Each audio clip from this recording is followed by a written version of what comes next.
back when I was playing high school football, my coach used to always say, you either make the play or you're watching the play be made. Today, I'm going to be honest, I was a play watcher. I had the wrong microphone turned on in my recording software, so the audio isn't going to sound as good as what it normally does. I apologize for that.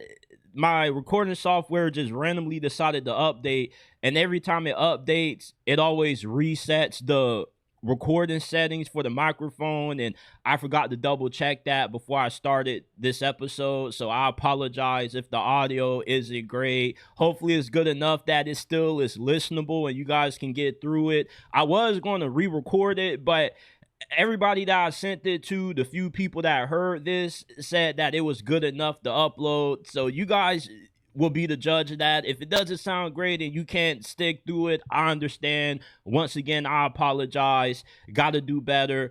This happens probably one time out the year, so I'm really sorry if the audio quality isn't that great. Hopefully you can still enjoy the episode.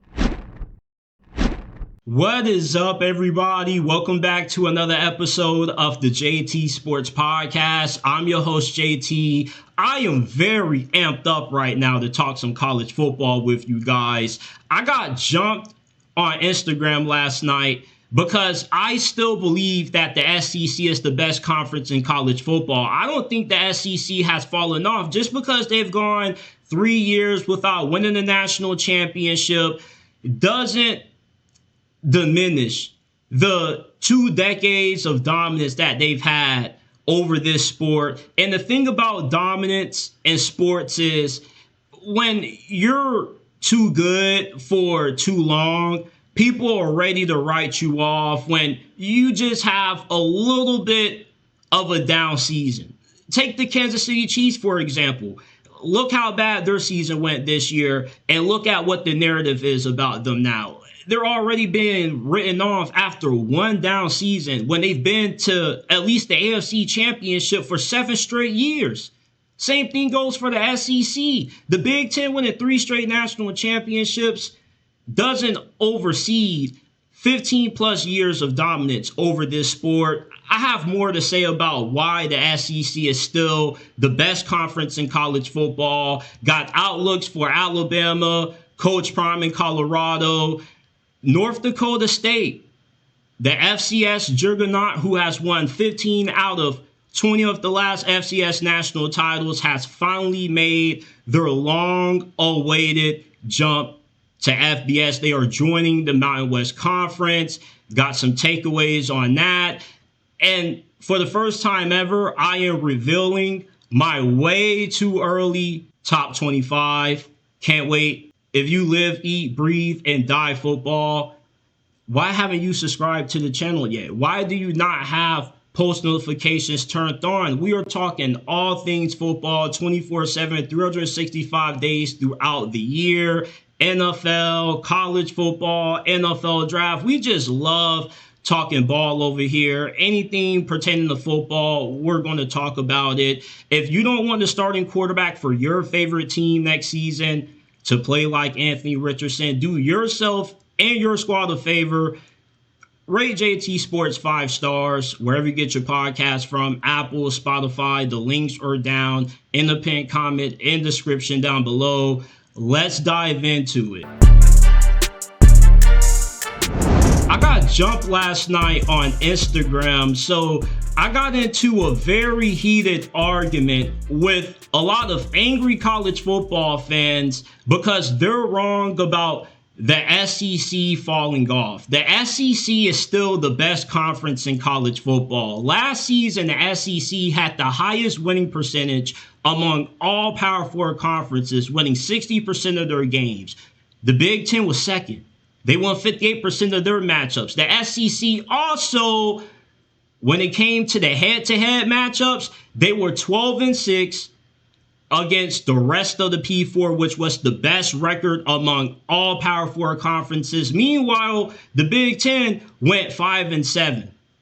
Just because the Big Ten has won 3 straight national championships doesn't mean that the SEC still isn't the king of college football. The SEC has dominated this sport for nearly 2 decades. So they had to let the Big Ten get theirs. The Big Ten, sure, they can throw a lot of money around, but just because you can spend a lot of cash doesn't mean you're going to spend it correctly. It doesn't mean that everybody that you're spending that money on is going to turn into a good player.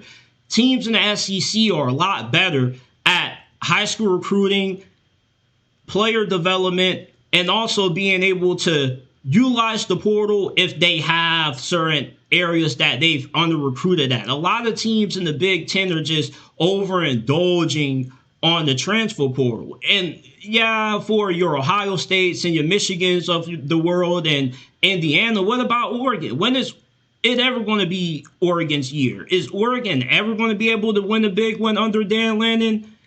Oregon has been around the same level that they are right now since when they first became big name and they were playing in all these big national games in the early 2010s with Chip Kelly. So to me, the SEC bias is always justified. For all of the fans that love to say SEC teams are always overranked, last season, 7 out of 10 of the preseason SEC teams that were ranked in the top 25 AP poll finished the regular season still ranked in the top 25. And they still finished the season ranked in the CFP poll. So if the SEC is truly overrated, why is it that 70% of the teams that were ranked in the top 25 before last season started still finished the season ranked? Seems like the SEC is properly rated to me based off the results. If we are taking our personal grudges against the SEC and we're setting them aside and we're all being neutral about this, the SEC overall as a conference still has way better depth than any other conference in America.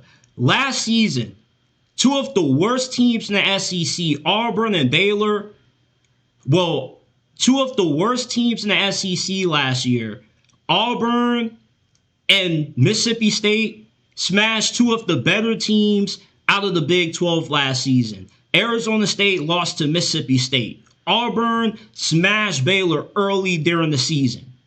So when it comes to these head-to-head matchups versus these out-of-conference teams, the SEC normally ends up being the winner the majority of times. The only significant losses that the SEC took this year was when FSU beat Alabama. That was a disgusting loss for the SEC. And when Texas lost to Ohio State. But you can't really get mad at that because Texas had a pretty good game. They didn't get blown out. They stayed competitive. In the college football playoffs, things didn't really swing the SEC's way, but you did have several SEC versus SEC matchups too. And Georgia, yeah, them losing to Ole Miss was very shocking. Ole Miss was a pretty good team. Lane Kiffin, if he would have stayed at Ole Miss and didn't vote for LSU, Ole Miss probably could have won the national championship. In some capacity, Lane Kiffin is the SEC's version of Curt Cignetti because he uses the transfer portal just as effectively as what Curt Cignetti does. And you can argue and say that Lane Kiffin is just as good, if not a better talent evaluator than what Curt Cignetti is. So the SEC has better coaching. You have teams that have better player development, player evaluation than the majority of the Big Ten. The Big Ten does have a better top 4 than the SEC, but in the SEC, you don't have huge talent gaps between the elite teams and the average teams in the conference. Oregon is always going to dominate Minnesota when they play just because they just can out-roster them.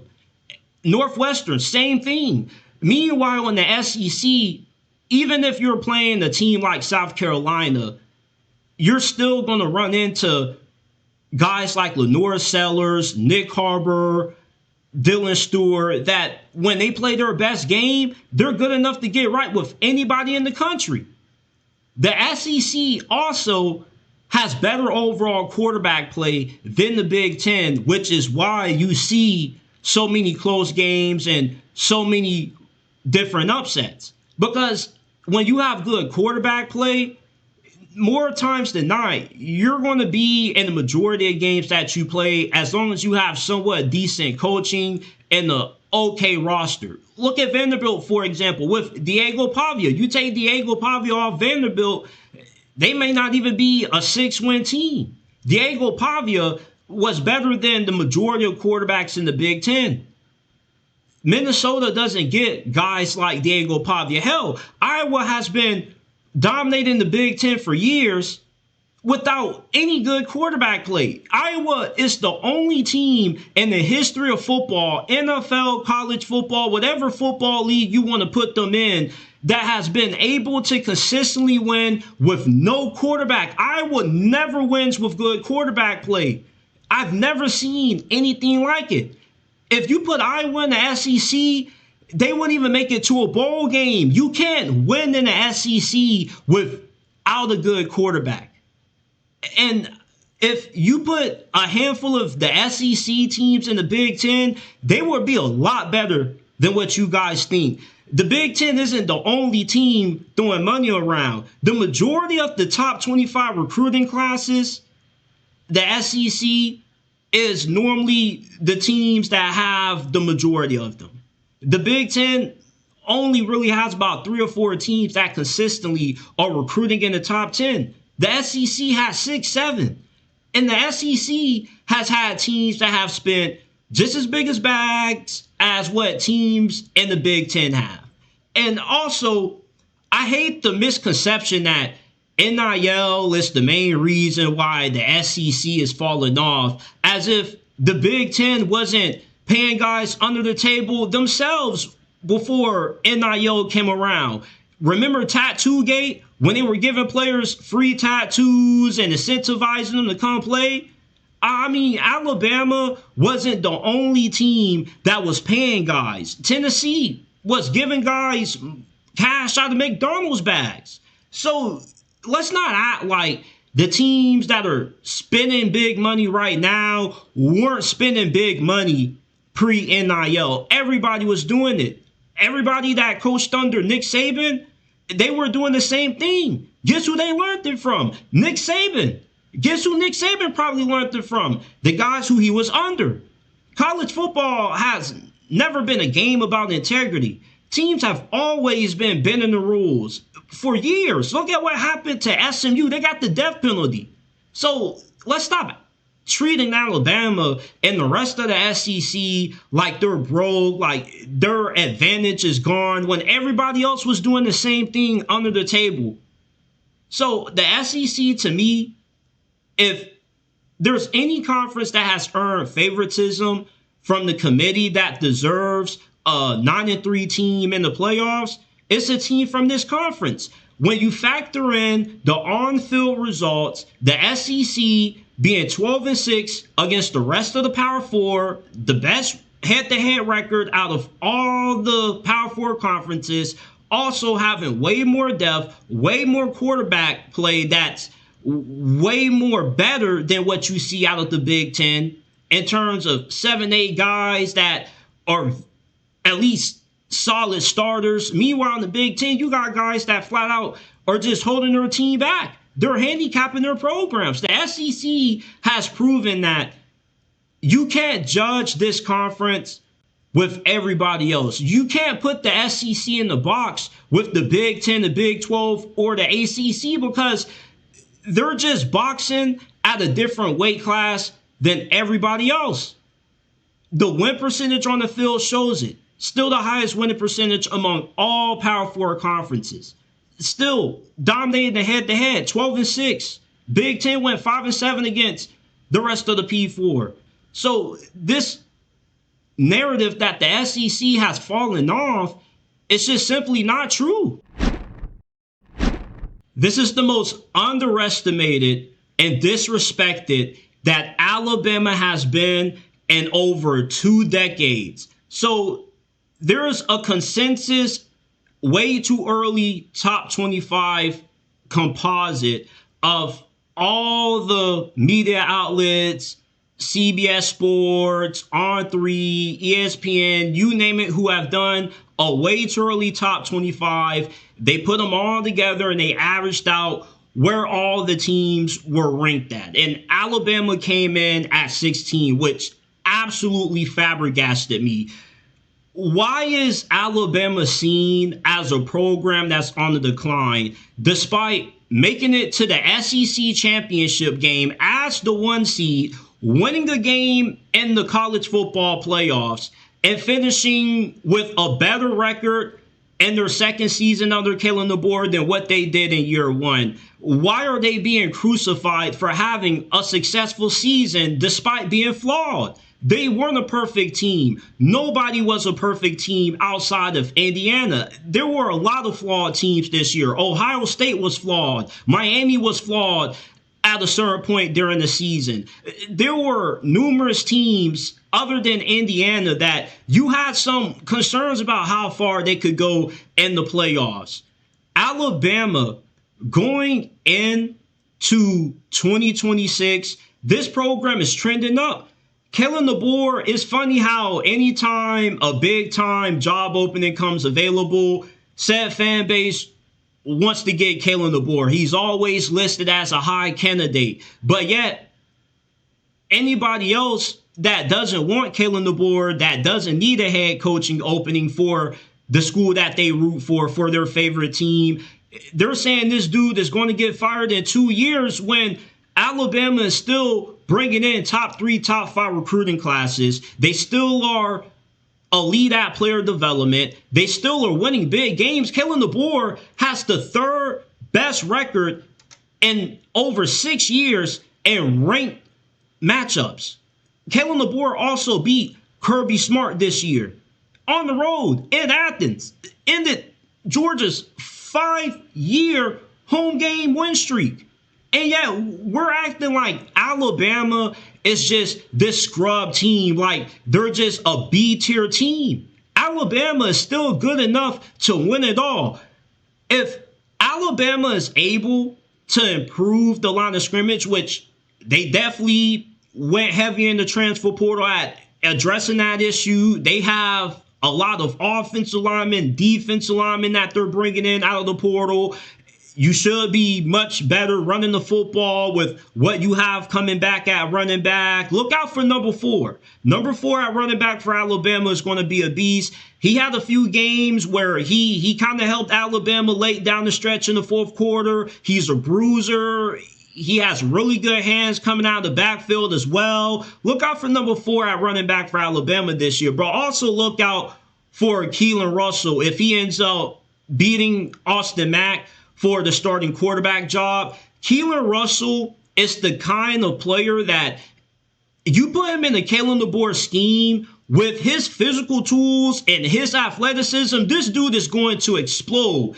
If Keelan Russell reaches his potential and does it very fast, he could be Jalen Milroe, but way better throwing the football. And that instantly improves Alabama's rushing attack.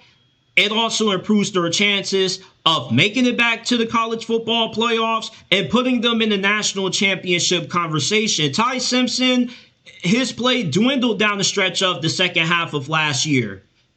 The offensive line wasn't that good. They put a lot on his shoulders because they couldn't run the football. But still, he had moments where he just came up small, especially in the second round against Indiana. Even though he got injured in that game, he just wasn't good. He was out there seeing goals to the SEC championship against Georgia. Keelan Russell, with his raw athleticism and what he can do throwing the football, he can single-handedly win games for Alabama. This is a Heisman caliber quarterback that Alabama's going to have in Keelan Russell. And I'm confident that he's going to be that good because Kalen DeBoer has never struck out at quarterback. When has Kalen DeBoer in all his years being the offensive coordinator, being a head coach, ever got it wrong at quarterback? At worst, you get Ty Simpson, who is still a top 14 or better quarterback this past season. So if you put Keelan Russell into a Kalen DeBoer offense with what he's going to have at receiver, even if the offensive line isn't that great, even if you still are struggling to run the football, he's the kind of player that can elevate certain spots that you're weak at. He's an X factor. The rest of the SEC doesn't have a quarterback that has this high of a ceiling as what Alabama does and Keelan Russell. Alabama also returns one of the best secondaries in the nation, Xavier Brown, who is a true freshman who should have been an All-American during his freshman season. He's coming back for his third season. DeJohn Lee, former 5-star recruit, he's coming back. Keon Slab, Bray Hubbard, they're back. So Alabama, their only issue is going to be how are they going to look on the front seven. And they've done a really good job at addressing that in the transfer portal. They still recruit very well. Alabama is a program that is trending up. I don't understand how they could be trending down when all they've done is improve from their first year to second season under Kalen DeBoer. Their floor this year is probably a first-round playoff exit. Their ceiling, they could be competing for the national championship. Alabama doesn't need to drop as big as a bag as what Oregon, Ohio State, and Texas, and some of these other big spenders have to drop in the transfer portal to still be competitive in the national championship landscape, because the majority of their focus is on dominating high school recruiting and being able to develop the guys that they get out of high school. And the majority of good teams that continuously have success in this sport are the ones that develop guys out of high school. And I don't think a lot of teams in the Big Ten really do that well. And Alabama's still doing it better than I'd probably say about 95% of college football. So I don't see a world where Alabama misses out on the CFP this year with their upside. If Keelan Russell wins this quarterback job, and even if you put Austin Mack back there, I trust Kalen DeBoer's judgment at quarterback. I don't have any issues about quarterback for Alabama. Their physicality and how they look on the line of scrimmage, you have to think they will finally get that addressed. I think Kalen DeBoer is too good of a coach to allow Alabama to continue to have an issue that has plagued them for over 4 years. Even Nick Saban in his final season at Alabama, his offensive line wasn't that good. Alabama, I'm still very bullish on the state of this program, them trending upwards, and Kalen DeBoer's third season. I just really don't understand the skepticism around Alabama this year when all they did was improve last year. You know how they say sometimes in life you got to take 5 steps backwards to take 3 steps forward? Deion Sanders is hoping that's the case with Colorado this season. He's going into year 4, and in his second season, he had a ton of success. It was the second most successful season that Colorado football has had in over 2 decades. And although they were losing a lot of good players to the NFL from that squad, you weren't expecting as big as a regression as what you saw last season. They were 3-9, 1-8 in Big 12 play, second worst team in the conference, only to Oklahoma State, who went winless in conference play. They were uncompetitive in the second half of the season. Utah was running it up on them. Anybody that they played in the back end of last season was just doing whatever they wanted to. Deion Sanders, he completely got it wrong when it came to quarterback, offensive coordinator. And Deion Sanders last season was a reality check for him. It was a wake-up call. It was one that forced Deion to have to make some tough decisions, part ways with some friends, And that's the thing about being a head coach at this level. You can't bring everybody to the top with you. To be successful as a CEO coach, which is what Deion Sanders is, you're only going to be as good as the guys you surround yourself around. And Deion wasn't surrounding himself around coaches that were really going to help elevate him and the program. Now, I think that there still is a lot of reasons to be optimistic about Colorado going into year 4 under Deion Sanders. For one, he made a fantastic hiring Brennan Marion as his new offensive coordinator. Brennan Marion is one of the best offensive coordinators in college football. He invented his own offense, the go-go offense, produced the best offense in UNLV school history, led them to a Mountain West Conference championship game. When he was the head coach at Sacramento State last year, he took that program from being one of the worst teams in the conference to, pretty respectable. I think they won 7 games this year. And what I love about Brennan Marion's offense is it's all about running the football. And Colorado hasn't been able to do a good job at that. It's also a QB-friendly offense, which means that the hiring of Brennan Marion not only elevates Colorado's outlook as a team, but it also sets Juju Lewis up for a potential breakout season. Juju Lewis is the biggest X factor for Colorado this season, for the simple fact of if you have great quarterback play, you're normally a pretty tough team to beat. We know Deion Sanders has a good eye for receivers. The offensive line actually was pretty decent last year, so they probably are going to have that continuity again, even though they probably will shuffle some things up. But the scheme should help the offensive line also. Now, defensively, we don't know what Colorado's going to look like on that side of the ball. They lost so many players. You're bringing in so many different guys. We'll see how they look, but you don't need your defense to be like the 2000 Baltimore Ravens or this year's Seattle Seahawks team. You just need the defense to make big stops in big moments, and the defense could probably be capable of that this year, especially if the offense is able to keep them off the field a little bit longer than what they were able to last year.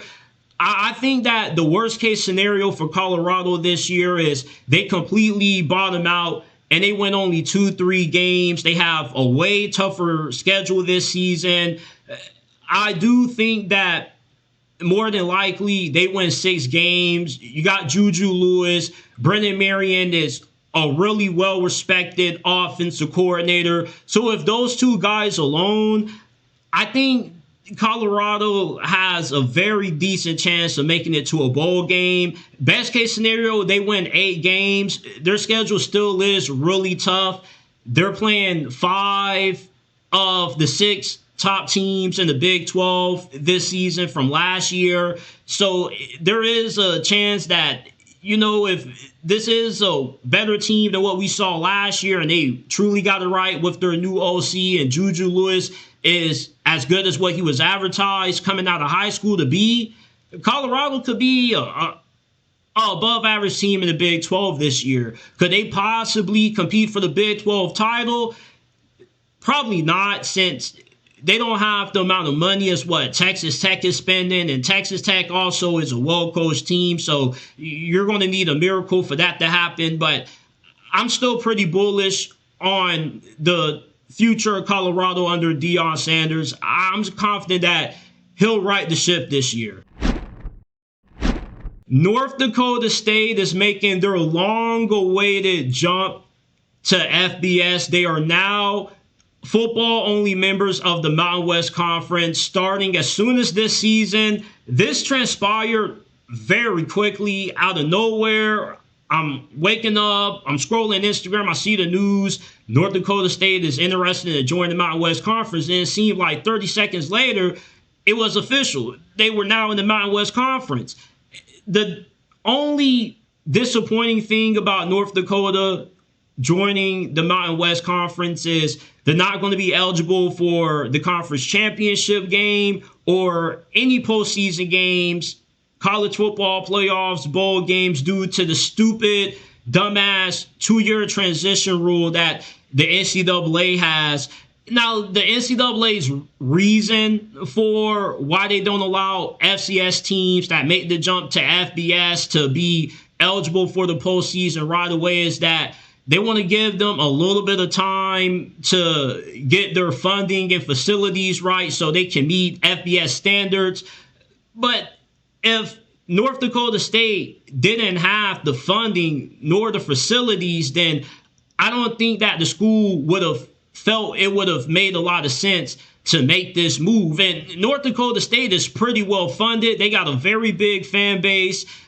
From a national standpoint, somebody tells you about North Dakota State, their name holds weight. North Dakota State joining the Mountain West Conference is a huge L for the new Pac-12 that has been resurrected from the dead. They are now a 9-team conference, and they got a bunch of teams that you probably never really heard about before. Texas State, Utah State. The Pac-12 not being able to land North Dakota State really hurts them, because if you could have gotten North Dakota State, it would have definitely boosted your conference credibility. You also probably could have influenced maybe South Dakota State, maybe Montana to also join the conference along with North Dakota State, and you would have had a better overall quality conference in terms of teams that are pretty respectable when they're going up against some of the better programs in college football. Like, North Dakota State's one of those teams that no matter if you're Ohio State, Alabama, or Vanderbilt, if you schedule them, everybody's going to kind of pay attention to that game, because there's been no better team coming out of FCS that's been better at upsetting FBS teams than North Dakota State. They've won 10 out of the last 15 FCS national championships. They're pretty much playing dynasty mode in real life right now. So I think that North Dakota State, listen, if they're able to find a way to get eligible for the postseason, they could easily win the Mountain West Conference this year. The Mountain West Conference lost a few members to the new Pac-12, Boise State, Colorado State. They're out of there. So adding North Dakota State is going to be a huge boost for rebuilding back up this conference. And I think to some extent, the Pac-12 was better off just trying to make an alliance with the Mountain West Conference rather than trying to poach away their teams. They're just better together, especially if you can get a few other good powerhouse programs out of the FCS to join you.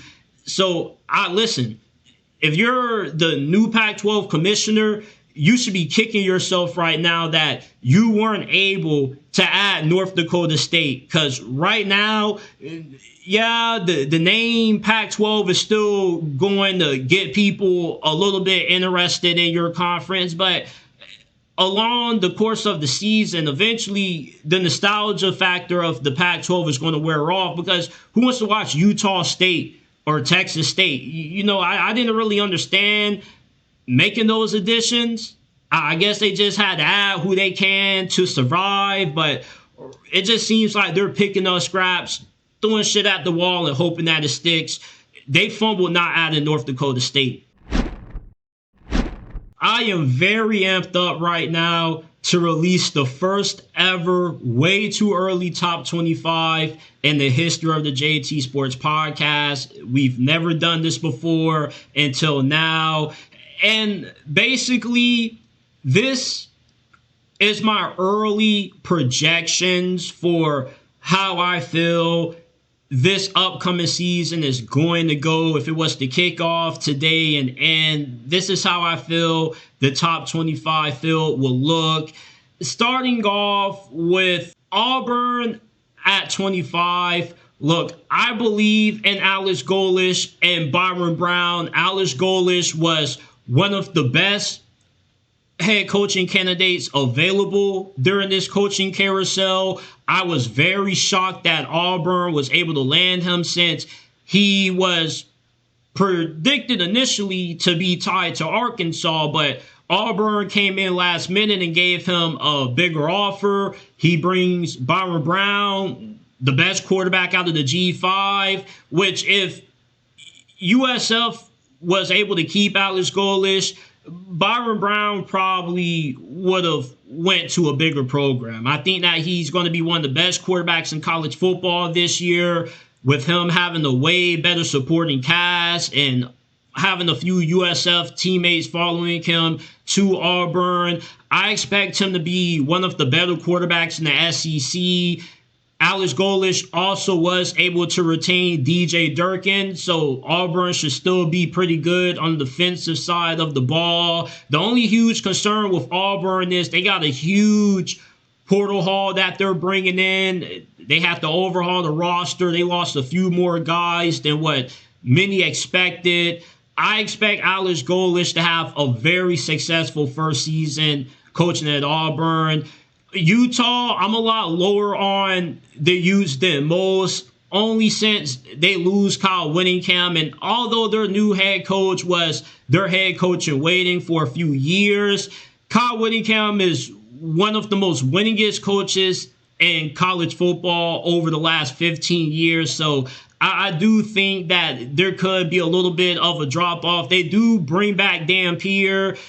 I do think that in terms of how much production they have, they're one of the more experienced teams in the Big 12 right now.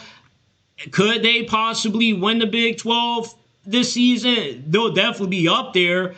I just think a team like Oklahoma State is one that's going to go from worst to possibly first in their conference this year, only since they hire Eric Morris from the University of North Texas. He brings along Mestamaker and a lot of other good players that he had at North Texas along with him. Oklahoma State also has a lot of money to spend.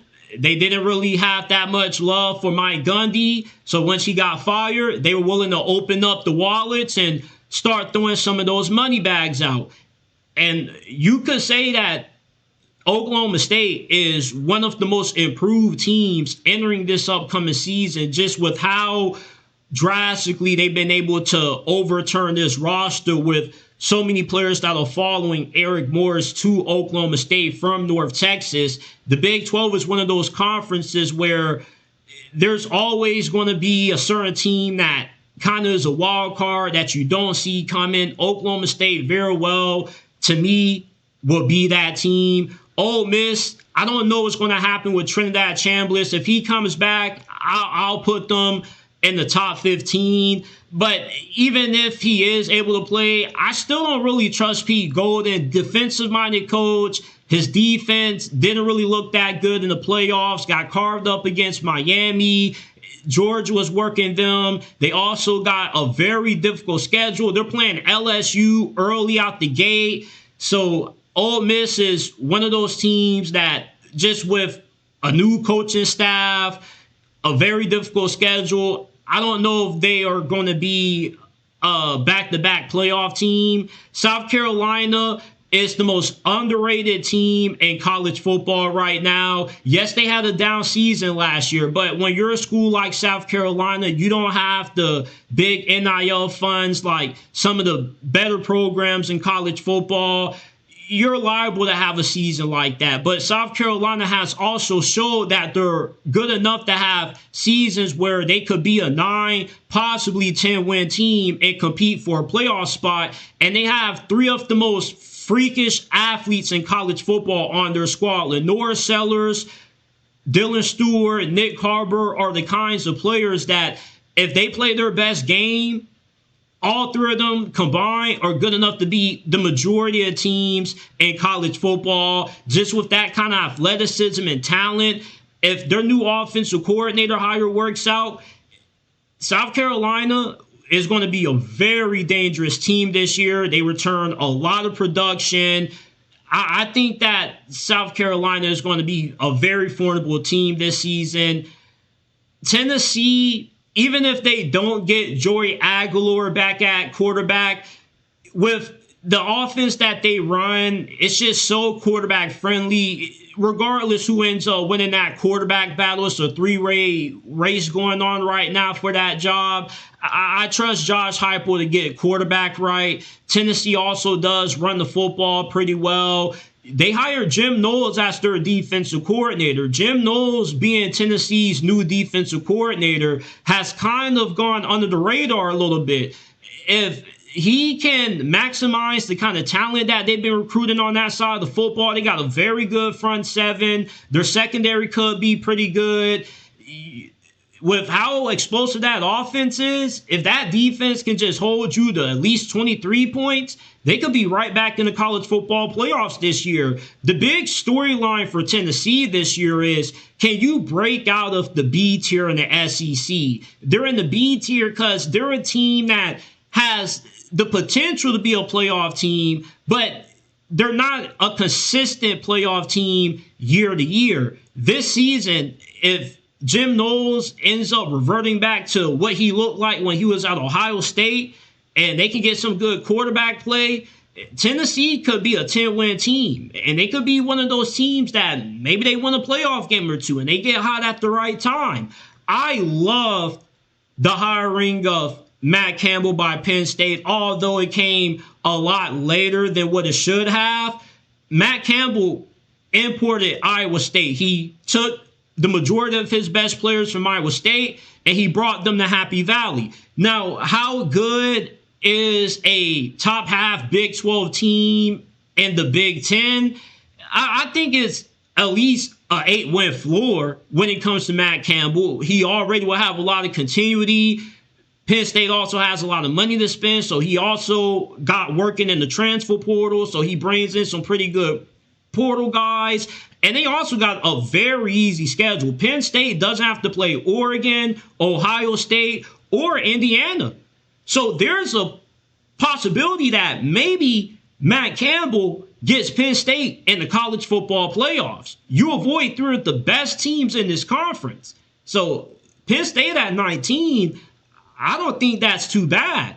Washington at 18. Washington is a dark horse team that everybody needs to be on the lookout for this year. Damon Williams, nobody cares about the NIL transfer portal stuff that he tried to pull. Players don't care about that. Players understand that it's a business. If they were in his shoes, they probably would have attempted to do the same thing. Damon Williams is one of the best quarterbacks in college football that a lot of people don't really know about, that everybody's going to be talking about at the end of this year. He's like Kyler Murray reincarnated. Very similar skill set, very good athlete, very strong arm. Jet Fish is always going to be a hot name to look out for in the coaching carousel, since he's a very good program builder, also a very good play caller as well. He brings back a lot of experience. He added more help on the defensive line from the portal. Washington last season was a very outstanding year for them, considering when Jeff Fish first took this job, it was right after they lost to Michigan in the national championship. So he wasn't able to bring in a true recruiting class or true portal class. He kind of had to work with scraps. So in year 3 now, he has his team now. This is his guys, or these are his guys. So look out for Washington this year. Very, very big dark horse team that I'm excited to watch. SMU is always one of the more consistent teams that you can always count on to be in the top 25 at the end of the year, since Rhett Lashley is one of the best head coaches in college football right now. To me, nobody's been doing more with less than what Rhett Lashley has at SMU. He has reinvigorated somewhat of a sleeping giant. Go back and watch the Pony Express documentary if you haven't already. Hell, I might just watch it right after this. Kevin Jennings is coming right back for a last ride. The ACC really is wide open. Outside of Miami, it's anybody's guess who could be playing them in the ACC championship. SMU could be that team. Rhett Lashley, very underrated recruiter, very good at evaluating talent out of the portal, very good offensive mind. So he knows how to get the most out of these guys that he brings in. I like SMU to probably be the runner-up in the ACC this year. outside looking in of a playoff spot, and then maybe Rhett Lashlee dips for Tallahassee. Texas A&M is the most overrated team in college football right now. This is not a top 10 squad. Did you not see the way that Marcel Reed played the second half of last season? He was not good. He only played good in the second half against South Carolina. He didn't play good against Texas. He struggled against Miami. He sold the game for Texas A&M. Marcel Reed just isn't a good thrower of the football. He's a very good athlete, but I don't have confidence that he's going to improve that much as a passer. Now, I would love for him to prove me wrong, and if he does, I have no problem eating my words, but with Texas A&M having a way more difficult schedule than what they've had in their first 2 seasons under Mike Elko, with how Marcel Reed was looking to end last season for the Aggies, I don't see A&M living up to the amount of hype that they currently have right now. I would not be shocked if they win only 8 games this year, and we're having a conversation about who's going to be their new starting quarterback for next season. I love John Summerall at Florida. John Summerall is inheriting a very great situation from Billy Napier. Billy Napier was not a good game day coach. He was a very good recruiter.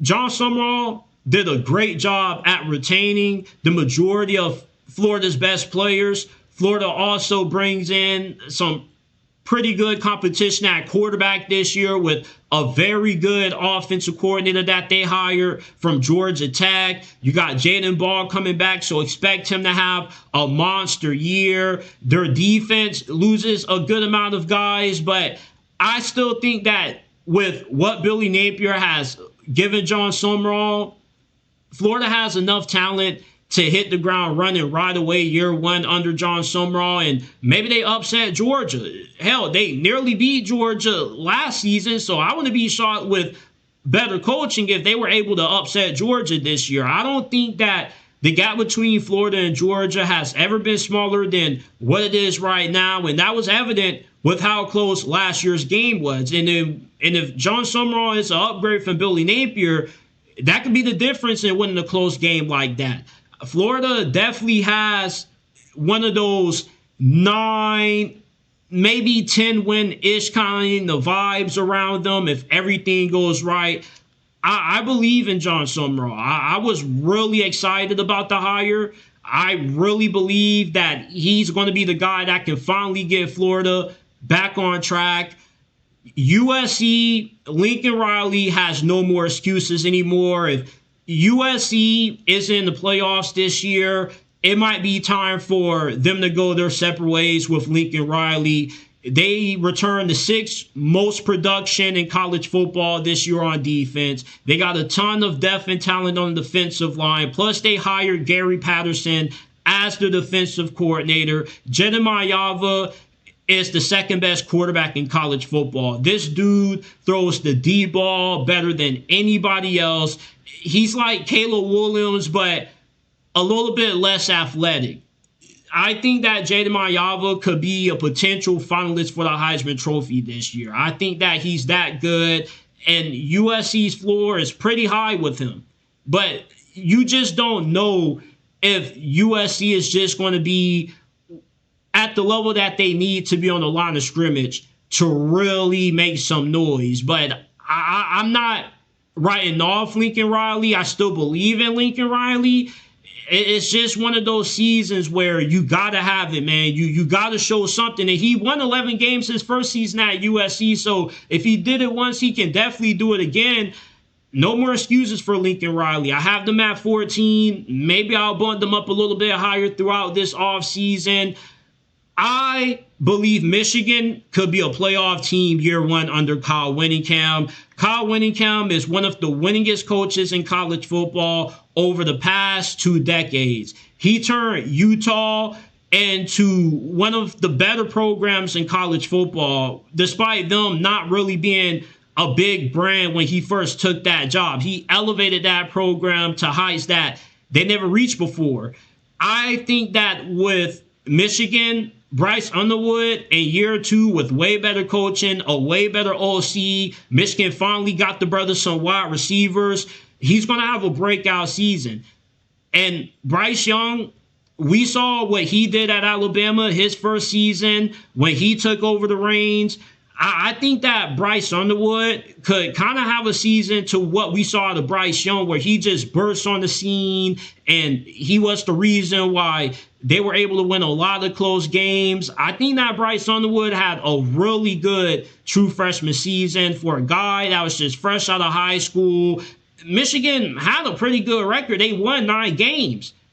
And Kyle Whittingham was able to do a good job of not having to completely overhaul the roster, losing the influx of guys. So Michigan, with the kind of brand of football that they love to play, Kyle Whittingham, there wasn't a better match. I think that he's a very good head coach. I don't understand why there's so much worry over his age. Age is just a number for Kyle Whittingham. His age doesn't have anything to do with what Michigan could do this season, what they could be. And that is maybe a playoff team, a fringe playoff team. I'm really confident that Kyle Whittingham is going to get a lot more out of this team that they just weren't going to get with Sharon Moore. BYU is the second best team in the Big 12 this year behind Texas Tech. I think that the gap between Texas Tech and BYU has closed. BYU, they also have a lot of money to spend in NIL. They do a good job in the portal. They recruit pretty well. Bear Bachmeier in year 2. If this dude was ripping it up as a freshman, I can only imagine what he's going to do in year 2 with a better team. Texas Tech still has a better roster than BYU, but I don't think it's such a big gap talent-wise to where BYU can't close that gap with how good of a coach Kalani Sitake is. BYU also turned 73% of their production from last season, which is the second most in college football. BYU has one of the highest floors in college football this year. I don't really think it's any way they lose more than 2 games this year, with the possibility of going 11-1, winning the Big 12. Same thing with Texas Tech. Texas Tech knows how to spend that money right. Last year, they just threw a lot of money at the defensive line, and you could tell with how their playoff matchup against Oregon went. The defensive line was keeping them in that game. The quarterback play just wasn't it. So they got more money this offseason, and they bring in Brendan Sorsby, who is one of the best quarterbacks in the transfer portal. He immediately raises the ceiling a lot higher. It's just there's going to be a smaller gap between them and BYU. Oklahoma State is also going to be pretty good because they've been spending a lot of money. Texas Tech going all in from an NIL standpoint was a good and bad thing. It's a good thing because you're spending so much money that eventually you will be good enough to win a national championship, but you also force the hand of the rest of the other teams in the Big 12 to say, hey, we just can't let this team just out-roster us to death. We got to find a way to raise some funds, and the rest of the Big 12 has been finding ways to get it. So I think that we're starting to see Texas Tech's roster advantage over the Big 12 start to diminish just a tad bit.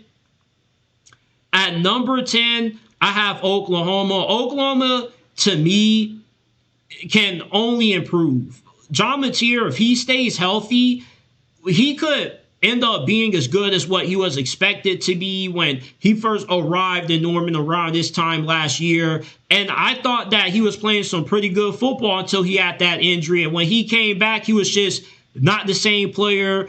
Very bad deep ball accuracy, wasn't making good decisions with the football. You know Oklahoma's defense is going to be elite despite what they lose. Brent Venables is such a good mind. You have to think that they're only going to reload on that side of the ball. If John Mateer ends up shaking back, which I believe that he can, with the offensive line returning a lot of experience, possibly improving in certain areas, you also improve at receiver. Your run game should be much better. If Oklahoma's offense can put up like 24, 27 points per game with how good we know that defense is going to be, I can see them making it right back into the college football playoffs this year. It's funny how around this time last year, there was some chatter around Oklahoma possibly becoming the Nebraska of the SEC. They make the move from the Big 12 to a big-time conference, and they just got out-resourced. They got outspent. Oklahoma has proved everybody wrong, and I tried to tell everybody about Oklahoma last year. I tried to warn everybody they were going to be a playoff team, 10-2. If John Mateer improves, and this is his third year under offensive coordinator Ben Arbuckle, so I think that Oklahoma is a very sneaky team as far as their capability of not just making it back to the playoffs, but maybe we could see them in the SEC championship game. Like I said earlier, this is the most disrespected Alabama has ever been in 2 decades. Alabama, with Kalen Russell, he can put a rocket on this offense.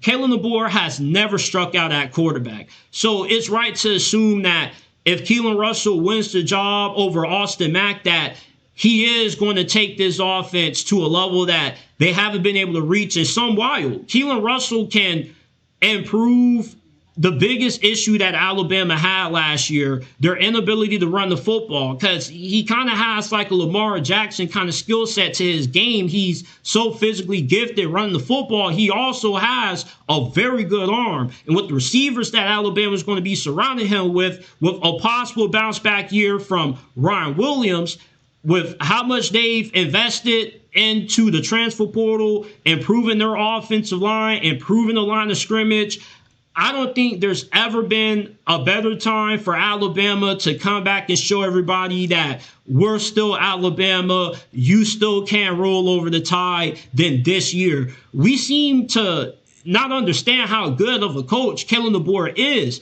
All Alabama did was improve in his second season. They made it to the SEC championship. They made it to the second round of college football playoffs. So why is the trajectory of Alabama being perceived as trending downwards instead of trending up when all they did was improve last year? It's beyond me how Alabama is still being doubted, but Alabama's going to prove everybody wrong this year, just like how they were proving the naysayers wrong last year when they were picking them to lose against Oklahoma in the first round.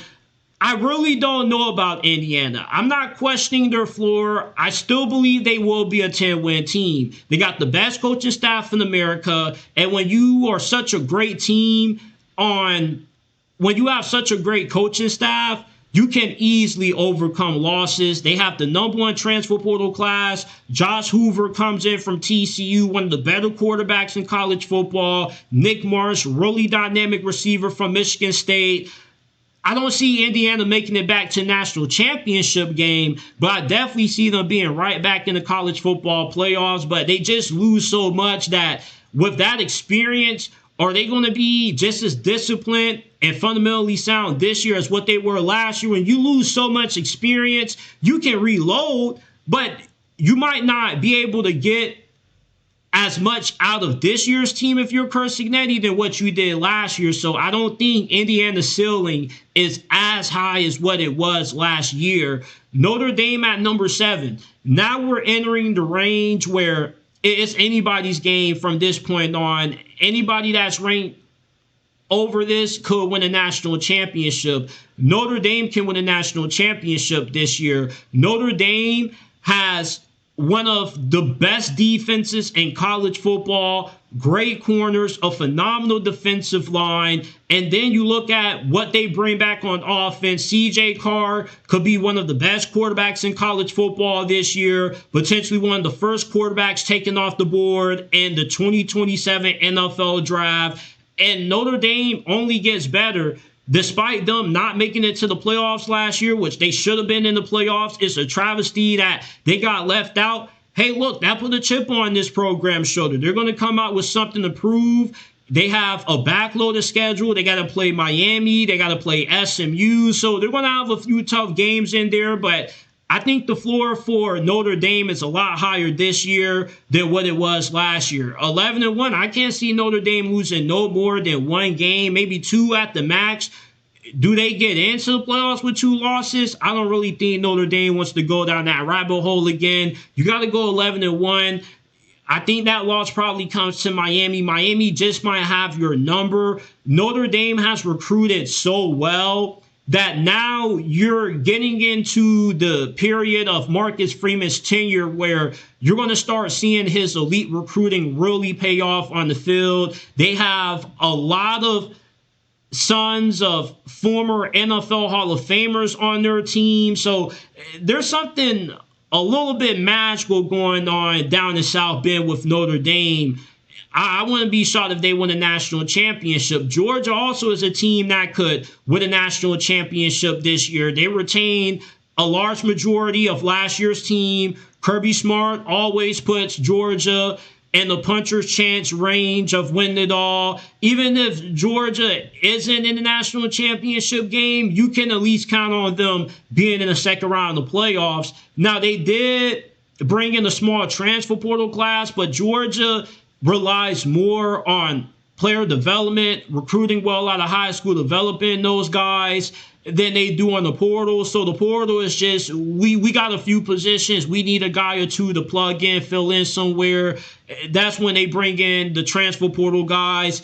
I think their defense should be much better, especially in the secondary. You'll have a lot more experience there. You'll have less blown coverages. I still can't get over how they allow Ole Miss to get that fourth down on them, how they just got bombed. I think it was third or fourth down. I forgot, but their defense, I felt, definitely had a lot of high and low moments last season. You'll see much more consistency from that side.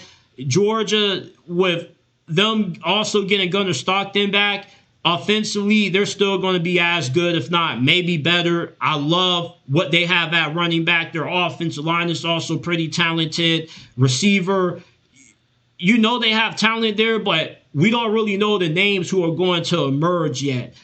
I don't think you can go wrong picking Georgia to win it all this year. I also don't think you could go wrong with Ohio State. Ohio State, despite what they lose on defense, Matt Patricia is just such a good defensive coordinator. He's going to be able to get the most out of whoever he has, replacing what he loses, such as guys like Avell Reese, Caleb Downs.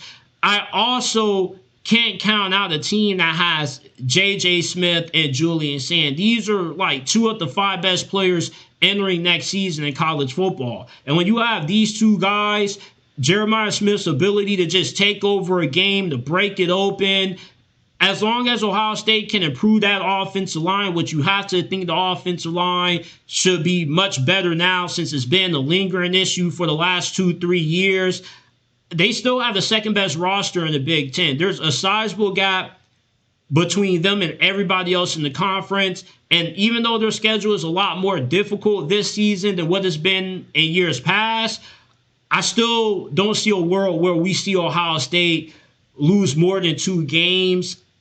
I think that they'll be as good as they've been in years since, yeah, they lose a lot of guys, but they're a football factory. They just reload. I believe that Lane Kiffin is going to work at LSU. I see him getting LSU to the semifinals this year. He utilizes the transfer portal better than any other coach in America. It's a reason why they call Lane Kiffin the transfer portal king. You bring in Sam Levitt, the best quarterback available from the portal cycle. You also got Jordan Seaton. You got Prince Will, Imani Ellen to follow you from Ole Miss to LSU. You also have a lot of talented guys coming back on defense, offense as well, such as Trudez Green. There's a lot that Lane Kiffin is going to have to work with at LSU. Yeah, their schedule is pretty tough, but everybody in the SEC is playing a pretty tough schedule this year.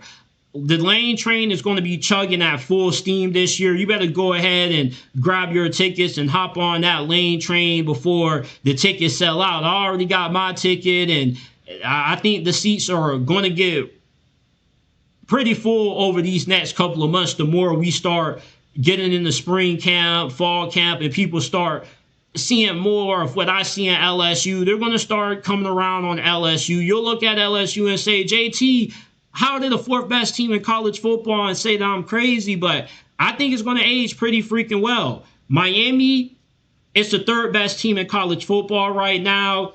You upgrade that quarterback, bringing in Darius Minshew, who I think could be better than Cam Ward, only because he's much better in structure. He's much more accurate, and he takes better care of the football than what Cam Ward did. And Deion Mensah also could go first overall in next year's NFL draft. He was one of the best quarterbacks in college football at Duke. There's a reason why Duke won the ACC championship, and it mainly was because of Deion Mensah. And you put Deion Mensah behind this Miami offensive line, throwing to Malachi Toney, you can see both Malachi Toney and Deion Mensah in New York as finalists for the Heisman Trophy this upcoming season. You have two of the best players in college football and the best situation possible for them to put up the numbers needed to win the award. I also think that Miami has reloaded on the defensive line. Miami recruits so well. Mario Cristobal has a certain profile of guys that he wants to play on the line of scrimmage for him. So it's normally guys that are like 6'5", 6'7", that look like they came out of a Marvel movie, that move freakishly well, that have you going, how can you move so fast for that size? Are you on steroids? Miami is going to be right back in the national championship conversation this year.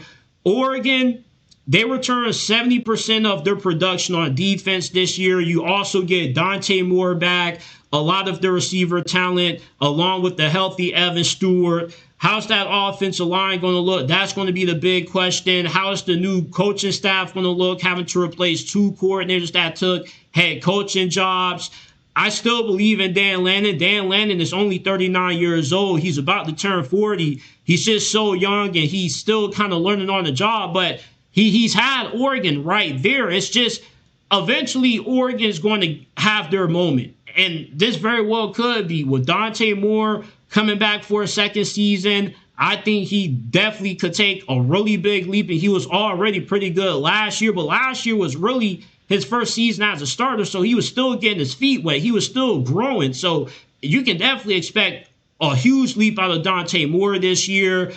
I think Texas is the best team in college football right now.